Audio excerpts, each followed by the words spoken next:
You were my strength when I was weak. You were my voice when I couldn't speak. You were my eyes. Yan mga idol, is mapagpalang gabi sa lahat. Pasensya na kayo mga idol kung hanggang ngayon hindi pa ako nakakyat ng bundok dahil medyo inano ko po muna yung katawan ko mga idol para bago tayo aakyat talaga. Yung kondisyon na talaga tayo. Pero huwag kayo mag-alala dahil basta ngayong gabi or bukas ng umaga aakyat ako ng bundok, pero didiretso muna ako dun sa sa bahay ni Lolo Isyot kung saan nandun si Sandra. At yun, bago tayo magsimula, mega love shoutout sa inyong lahat, sa lahat ng mga solid supporter natin, sa lahat ng mga silent viewers, sa lahat ng mga OFW, kapatid nating mga Muslim, kapwa ko Guardians Brotherhood Incorporated.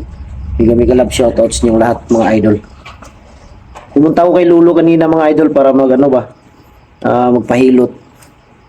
At para maano yung talagang yung katawan ko. Sumama si Amanda dito papunta sa bahay. At eksakto mga idol na pagdating namin dito sa bahay kanina, may biglang dumating, may biglang bumisita dito sa bahay. Ayun,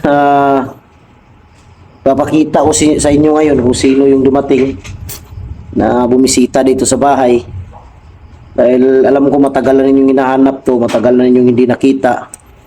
Kaya ngayon, nagpasalamat ako dahil dumating siya. Nagpakita na siya dito sa bahay. Nakita niya kasi sa mga video ko, kaya dumiretso siya dito sa bahay mga idol. Pumunta daw siya kay Lolo, pero pagdating namin doon, kakaalis lang namin. Sabi ni Lolo, umuwi na sila Buster, kaya dumiretso din siya dito. Yan, kasama natin ngayon si Amanda. Amanda, okay ka lang? Yan, si Amanda, may na siya. Medyo tawag dito na, pero magbukas siguro mga idol, babalik ko rin siya kay Lolo. Dahil doon siya doon siya magtambay habang nasa bundok ako mga idol, dahil hindi na biro yung pupuntahan ko ngayon. Delikado na, lalong-lalo na bumalik sa pagka-commander si Commander Kidlat at saka si Berto. Kailangan ko makuha agad si Sarli at saka si Ili na hawak nila ngayon, yung bata. Yun, dito siya sa labas. Pero pagdating niya mga idol, nag-usap kami. Nakita na sila ni Amanda. At nakita niya pala sa video mga idol na kasama ko si Amanda. Kaya siguro nakita niya sa video na kasama ko si Amanda, kaya pumunta siya dito. Yan, mamaya sasabihin ko sa inyo kung bakit siya nawala sa video, nawala siya sa hindi siya nagpakita. Yan, Bon. Ano na Bon? Yan si Bonbon mga idol. Si Bonbon mga idol. Yan, si Bonbon. Musta Bon? Matagal ka nang hinahanap ng mga ng mga supporter. Huwag kang mahiya. Mga supporter na bakit daw si Bonbon. Yun mga idol, sasabihin ko sa inyo kung bakit nawala si Bonbon. Sa totoo lang mga idol, nagtrabaho si Bonbon. Siya, nagtrabaho. Napaalam naman siya sa akin na magtrabaho. Hindi ko lang sinabi sa inyo noon. Kumusta yung trabaho, Bon? Okay lang. Okay lang. Sige, dahil tanaw sa video. Lagi daw siyang nanonood sa video mga idol. Siguro nakita niya si Amanda. Parang iba yata yung mo Bon ah. Nakita mo si Amanda. Okay ka lang Bon? Oo. Yan.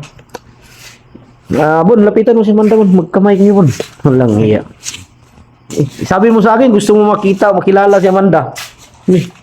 Kamay kayong Amanda. Si Bonbon. Gina, magkamay kayong dalawa. Gina.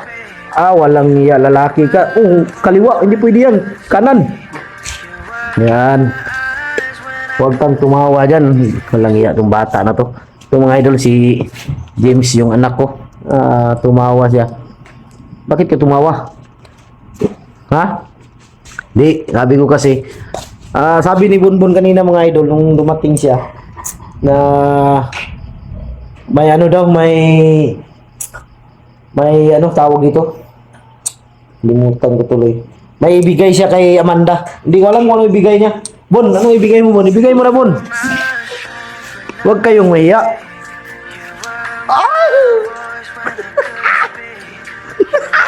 Tanggapin mo, Amanda.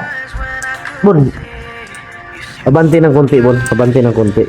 Yan. No? Tingnan natin mga idol. Bagay pala silang dalawa mga idol.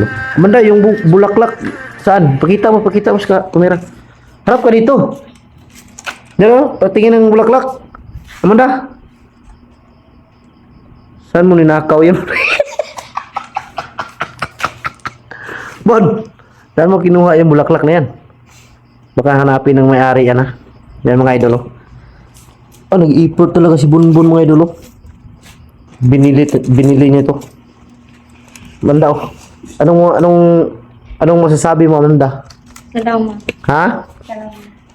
Amanda, anong masasabi mo? Dali lang, ha? Parang ano yung camera, parang nag-blurred. Yan mga idol, inano ko lang yung ano ba, dahil nag-blurred yung kuha ng kamera. Yan, ilang taon ka na, Bon?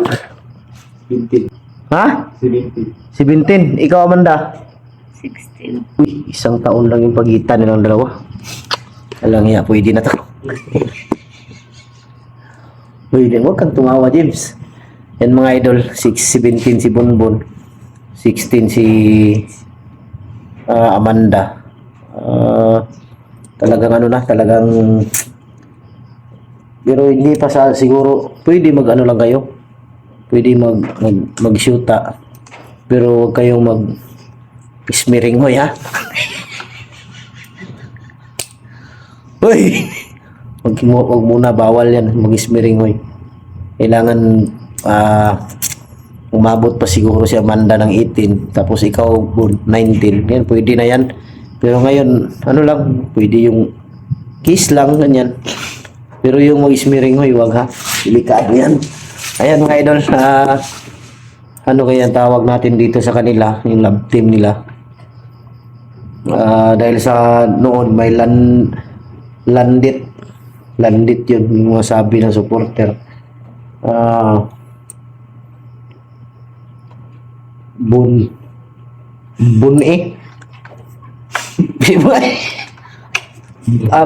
tiray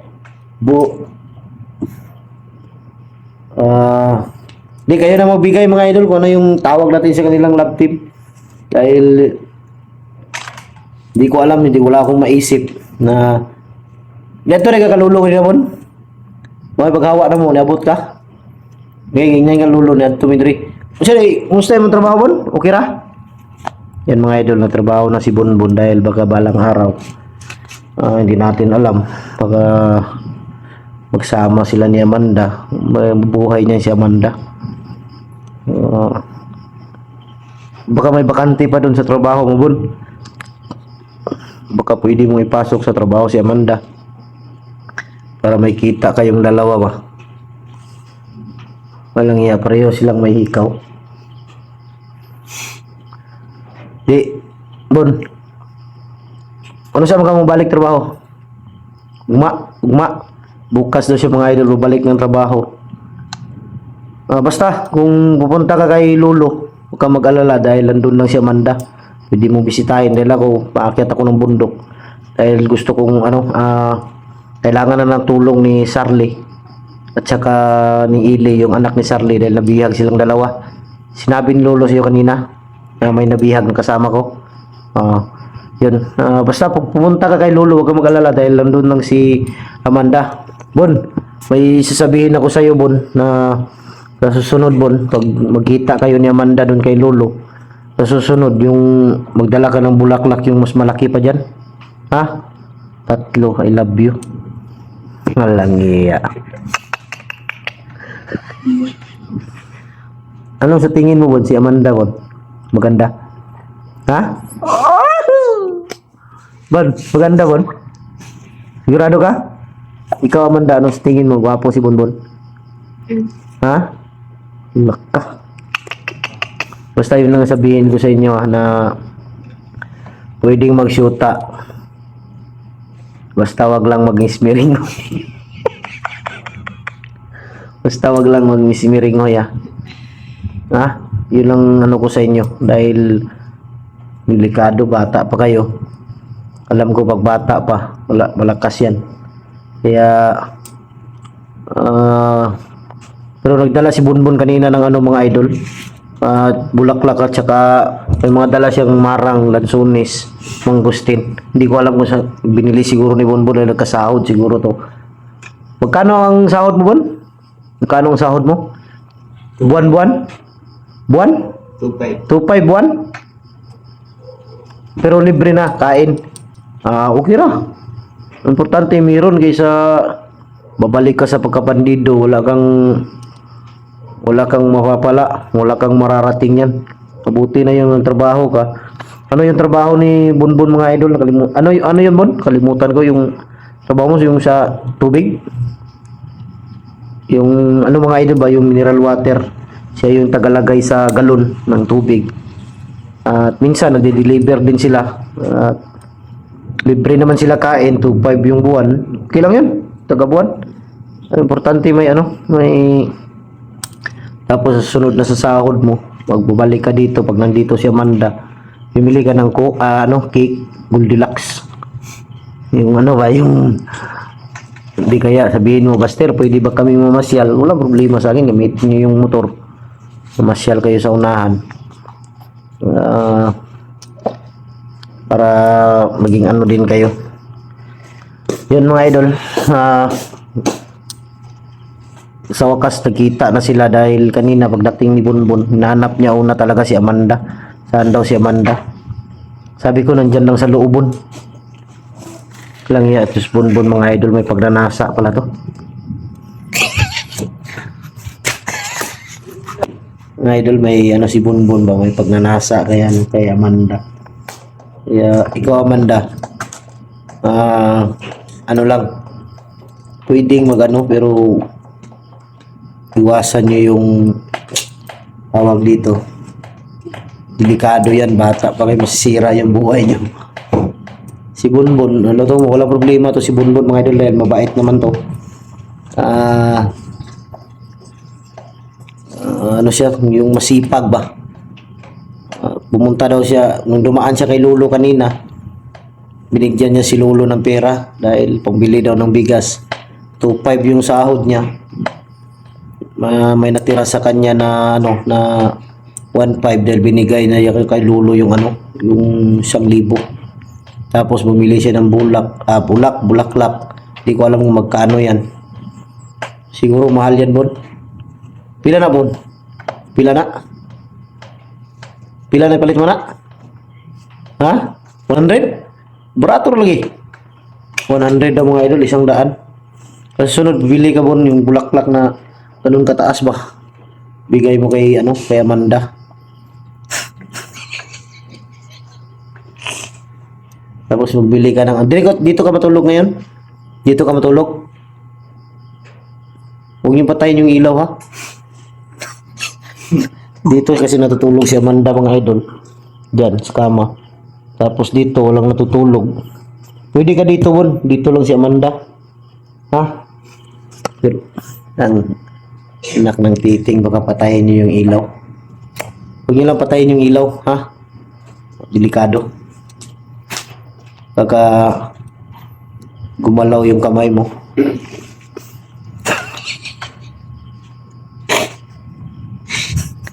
Bon, dito ka lang ha. Dahil yung dalawa kong anak mga idol, sa kwarto naman. Yung isa, yung panganay ko sa kabilang kwarto, yung isang anak ko nandyan sa kwarto ko. Dito lang silang dalawa. Pero huwag tayong kumpiyansa muna, baka biglang may lulusog ngayon. Dahil alam ko talaga nagbanta si Kidlat. Nalaman na ni Bunbun mga idol na bumalik si Kidlat pagka-commander. Kaya sabi niya na huwag daw ako magkumpiyansa. Pero huwag kayo mag-alala dahil yung pinagtrabahoan ni Bunbun wala nakakaalam. Kahit nga ako hindi ko alam na kung saan lugar yan. Buti na yung ganun na hindi natin makunan ng kamera ng video. para hindi matuntun kung saan si Bunbun. Kailang yan, lagi nakatingin si Amanda sa'yo, Bun, oh. Bun, si Amanda pa, lagi nakatingin sa'yo. Amanda, ano sa tingin mo si Bunbun? Pasado sa'yo? Ha? Amanda, umuntakpan yung mukha mo. Kita ba? Pakita mo mukha. Amanda, pakita mo ba? Alisin mo yung kamay mo. Alisin mo. Alisin mo. Alang iya. Huwag kang mahiya.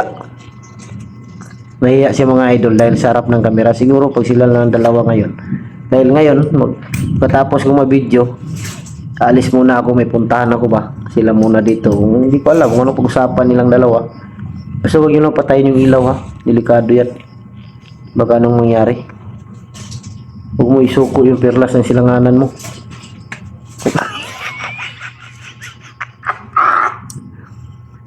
Amanda, huwag mo basta-basta isuko yung bandila. Huwag kang, dahil si Bunbun, pag isuko mo yan, lalaban yan. Bun, lalaban ka, Bun. Lalaban yan. Kagaya yan kay Buster. Ay, sorry. Hindi pala. Yan mga idol. Nandito lang sa abangan nyo. Yung hindi ngayon na gabi na alis ako. Puntang bundok.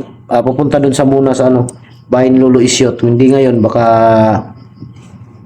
bukas na ng umaga. At yun, salamat ako dahil pumunta si Bunbun, bimisita dito. Hindi talaga siya nakalimot. Hindi ko alam kung ako bang pinunta ni Bunbun dito o si Amanda. Hindi, siguro si Amanda siguro. Nakita daw niya lagi siyang nanonood sa video ko. Pero wala namang problema dahil pareho naman silang bata. 17 si Bunbun, 16 si Amanda. Okay na 'yun.